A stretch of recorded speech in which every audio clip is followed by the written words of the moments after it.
Get in there and keep doing what you're doing because, again, we want those people recovering or recovered from coronavirus to contact their local blood and plasma donation center to learn how they can help. And they've been so great, and I just appreciate it. My administration has also partnered with leading, and we have really been establishing some great partnerships with leading technology companies and scientific journals to create a database of 52,000 scholarly articles on the virus that can be analyzed by artificial intelligence. Top AI experts are now using this wealth of data to gain insights into potential therapies. And we're collaborating with tech firms, universities, and our national labs to harness American supercomputers in the search for treatments and vaccines. That search is going on, and it's being, I think you'll see in the future, you'll see it's very successful. Ultimately, it'll be a tremendous success. Great progress is being made at a rapid pace, a pace like no other. We have every hope that with the full might and resources of American science and technology and with the courage and devotion of the American people who have been so incredible, we will end this plague, and together we will restore the full measure of American strength and power and prosperity. Our country is going to do fantastically well. You see what's going on. There is a pent-up demand in our country to get it back right where it was and maybe even better, and that's what's going to happen. So with that, I'd like to ask Mike Pence to come up, Vice President. Say a few words, please, Mike. Thank you, Mr. President, and good afternoon. Today, the White House coronavirus. And we have been watching President Trump's daily coronavirus briefing. That's the Vice President speaking now.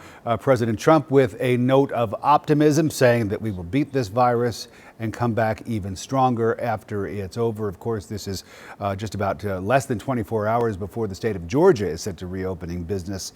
Some businesses here in the state, something that President Trump has criticized. He said that he thought that our governor, Kemp, was moving perhaps a little too quickly, that he wanted the governor to do what he thought was best. Of course, we will continue to follow President Trump's news conference going on right now, and we'll have a lot more for you straight ahead. But for now, the CBS 46 News at 6 starts right now. This is CBS 46 News at 6, getting results. I'm going to remain on the battlefield. I'm going to complete my term. I'm going to continue to put my country before my party. Breaking news at 6 o'clock, and a state lawmaker rescinding his decision to resign from office. Democratic State Representative Vernon Jones says he will not step down. Wednesday, Jones spoke exclusively with CBS 46's Haley Mason after announcing his resignation. It came a week after he endorsed President Trump's re-election campaign. Jones resigned after state Democrats called the endorsement an embarrassment. Also tonight, CBS 46 is in storm mode tonight. The weather that woke you up in the middle of the night returns. Yeah, CBS 46's radar, take a close look at it. It's showing where the rain is falling right now, and some of the storms have the potential to cause some major damage. We have some new pictures to show you in Colquitt County. You can see debris, and even this car here turned upside down. Chief Meteorologist Jennifer Valdez begins our team coverage.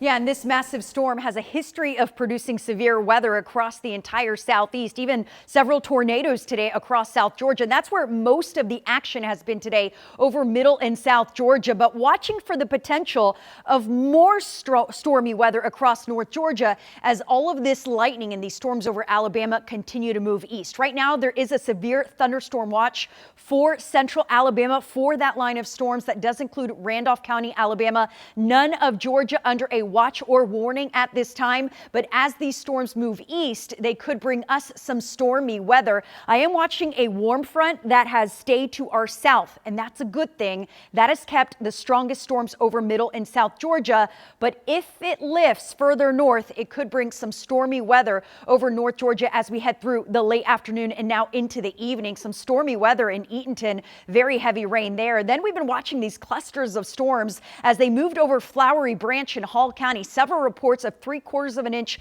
to 1 inch hail. So we have seen some fairly large hail as these storms move into Banks County. Then as we head to northwest Georgia, again, some bits of rain here from Floyd County all the way to Dawson County. These are not severe, but we are seeing some rain. As we head through the next couple of hours, could see some severe storms, mainly south and west of I-85. Could see strong damaging winds, could see hail. We've already seen that, and very heavy rain, mainly between now and midnight. After that, we will be dry as we head into the overnight hours. We do have team weather coverage, and we'll talk about exactly what to expect as we head through the evening. First, we're going to head to meteorologist Molly McCullum. And Molly, you're finding lots of downed trees, and these are from the storms we had this morning.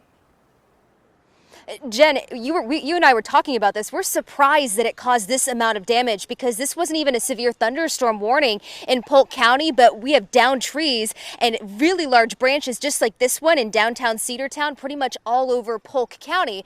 Now, this came down earlier today, and you can see just how the wind ripped this very large branch, and it is amazing, and we are so thankful because look how close this is to the house. It did not leave a single scratch on the house. This is actually the man who lives in the house, Curtis. We spoke to him earlier, and he said when this came down, he could feel just how close it was to the house and that it shook his entire house and the windows. Now, I've been chasing storms for a long time. I've seen a lot of damage, but I have not seen something like this, and this is actually pretty bizarre. We actually have an owl that has been sitting on this branch. They say it's been sitting here ever since it happened. It leads us to believe that potentially there was a nest in the branch. It looks like a juvenile owl, so we're hoping it's not hurt, but it's been sitting there and it has not moved for pretty much the entire time that we've been here.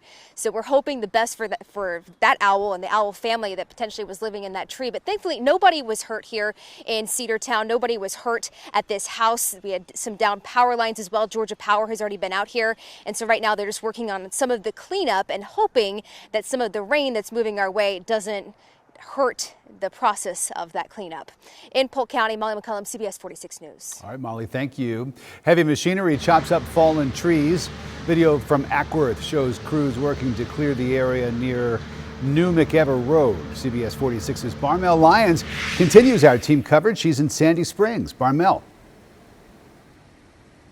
Rick, that's right. I'm here in Sandy Springs, just at the intersection of Riverside Drive and River North Court. Behind me, you can see we have Georgia Power vehicles as well as a sign that says road closed. It has been closed since 11 this morning. No one able to make their way on through towards their home. I've even seen neighbors having to have their groceries park in this area and then take it all the way down those roadways. Right here, you can see some neighbors having to park right here because they can't get on through. Now, fortunately, here's the good news.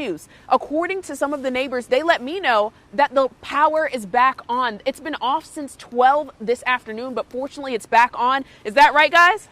Yep, it's back on. You can't hear them, but that's exactly what they said. So anyone in this neighborhood, 127 customers who were without power now have power. So that's some good news for you this afternoon. It's been rain that's been stop and go. But again, Georgia Power still out there. We were able to speak to Sandy Springs Citizen Patrol volunteer who let us know exactly what the scene looked like around 11 this morning. He broke down that a tree fell on top of the vehicle. Fortunately, the people inside of that vehicle are okay, but those wires came down, which then in turn allowed for those lights to be out for hours. This is exactly what's going on. Expect closures of this road to continue. We'll continue to update you on any more information we get inside of the newsroom. But as for now, live in Sandy Springs, I'm Barmel Lyons, CBS 46 News.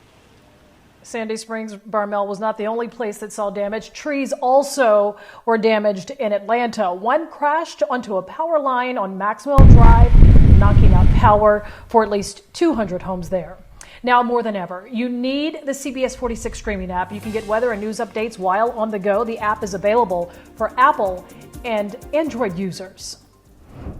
Tonight, still no response from the governor's office after President Trump shoots down Georgia Governor Brian Kemp's plan to reopen the state, Rick. That's right, Sean. Wednesday, the president did not hold back, saying that he disagrees with the governor. I want him to do what he thinks is right. But I disagree with him on what he's doing. Today, sources inside the White House telling CNN that members of the president's coronavirus task force had to convince the president to speak out against Governor Kemp. He didn't want to do it initially. Tuesday, both the president and vice president called Governor Kemp supporting the governor's decision to reopen the state. Governor Kemp holding strong, though. In less than 6 hours, various non-essential businesses will be allowed to open. Scissors, combs, and clippers not used for weeks could be back in action. Barbershops and hair salons are two of the businesses eligible to reopen. Now, before reopening, the Georgia State Board of Cosmetologists and Barbers have more than 24 safety guidelines they must consider. They include temperature checks for employees and clients, social distancing except when working with a client, and wearing personal protection equipment. Team coverage tonight on the continued backlash the governor is facing. Hi, Sean. Good afternoon. You know, the pressure is really mounting. People here in Georgia and across the country calling on the governor to rescind his order that will allow shops like this one to reopen in just a matter of hours. Soon, parts of Georgia will get back to work. The governor giving some businesses a green light to reopen starting tomorrow. A decision even the president is not on board with. The spas and the beauty parlors and barber shops, tattoo parlors, I love them. But they can wait a little bit longer. Mayors, state lawmakers, and groups like the NAACP also saying it's just too soon. I'm one of 11 NAACP branches who's issued a press release calling on the counties and the cities who previously issued stay-at-home, shelter-in-place orders to renew those orders in defiance of the government. Yet the governor not backing down. You have to remember the reason we did this to start with is so we had time to build up hospital capacity. We are having, record vacancies in our hospitals right now. He says the state's public health officials and the data are on his side, even if popular opinion is not. It's a tough balance, and I understand where folks like the mayor and others may agree or disagree. I got some people that are protesting me because I took this step, and I may have others that protest me because I didn't go far enough. So just within the last month, 1.1 million Georgians filed for unemployment. So yes, while a lot of people are concerned about these businesses reopening too soon, there's also a lot of people out there who are desperate to get back to work. Reporting live in Cobb County, Carolyn Ryan, CBS 46 News. Thank you, Carolyn. Well, a wide-ranging conversation with a Metro Atlanta educator and doctor ahead of tomorrow's statewide reopening. CBS 46's Brittany Edney continues our live team coverage tonight outside of Emory University Hospital in Midtown. Good evening. Good evening, Sean and Rick. Yeah, this decision to reopen some businesses tomorrow, it's been a controversial one. So we took this conversation to an infectious disease expert to get his take. Dr. Carlos Del Rio, an infectious disease expert with Emory University, explains while there's been a flattening in hospital admissions, there's still no decline, but adds that the transmissions rate is going down. He says the elderly and those most at risk should still be cautious when going outside, adding everyone still needs to practice social distancing and wear face masks and gloves if possible. We also asked him about the possibility and timeline of a second wave. Predicting the future has been very hard, and with this virus has been really difficult. I would say let's get over the current wave and let's worry about the second wave later. And Dr. Del Rio says we still aren't where we need to be as far as testing, but all of that takes time. It's a process. But he adds quick and accessible testing that's really going to be the key in minimizing transmissions as we move forward. Reporting live in Atlanta, I'm Brittany Edney, CBS 46 News. Thank you, Brittany. New at 6, racism hits too close to home for Atlanta Mayor Keisha Lance Bottoms. CBS 46's Bobeth Yates has the hate-filled message sent to the mayor and to her 12-year-old son. Imagine picking up your phone only to find a message that threatens your very being. That's what Mayor Bottoms says happened to her, but she says she will not let it threaten her to reopen the city prematurely. I had a very long conversation with Ambassador Young this morning, and he just reminded me that white supremacy is a sickness. During the commission meeting, Atlanta Mayor Keisha Lance Bottoms addressed a shocking tweet she received calling her the N-word. The message, which came from the email reopen@georgia.gov, went on to say shut up and reopen Atlanta. But it wasn't just the offensive wording in the message that caught the mayor off guard. Not only did I receive it but my 12-year-old son received it as well, so that was more concerning to me. But the mayor and her son weren't the only ones exposed to the graphic message. In her reply, she wrote, "With my daughter looking over my shoulder, I received this message to my phone.